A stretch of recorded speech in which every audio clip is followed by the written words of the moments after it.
రోజ్గార్ మేళాతో నిరుద్యోగ యువతకు ఉపాధి అవకాశాలు కల్పిస్తున్నట్లు కేంద్ర మంత్రి భూపతి శ్రీనివాస్ వర్మ తెలిపారు. అనంతపురం జిల్లా గుంతకల్ రైల్వే డివిజన్ కేంద్రంలో ప్రభుత్వ పరీక్షల ద్వారా అర్హత సాధించిన వారికి పలు రకాల ఉద్యోగ నియామక పత్రాలను ఆయన అందజేశారు. కేంద్రంలో బీజేపీ అధికారం చేపట్టిన నాటి నుంచి ఇప్పటి వరకు 16 సార్లు నిర్వహించిన రోజ్గార్ మేళా కార్యక్రమాల ద్వారా 12 లక్షల మంది నిరుద్యోగ యువతకు ఉద్యోగాలు కల్పించామన్నారు శ్రీనివాస్ వర్మ.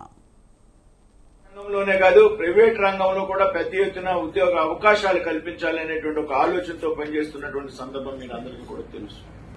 ప్రైవేట్ రంగంలో ఉద్యోగ అవకాశాలు కల్పించడంతో పాటు పెద్ద ఎత్తున యువతకు ఏదైతే స్టార్టప్ కంపెనీస్ ద్వారా మేక్ ఇన్ ఇండియా కాన్సెప్ట్ ద్వారా పెద్ద ఎత్తున ఈ దేశంలో యువతకు పెద్ద ఎత్తున అవకాశాలు కల్పించినటువంటి ప్రభుత్వం నరేంద్ర మోడీ గారి ఆధ్వర్యంలో ఉన్నటువంటి ప్రస్తుత ప్రభుత్వం అనేటువంటి విషయంలో ఏమాత్రం కూడా అనుమానం లేదు.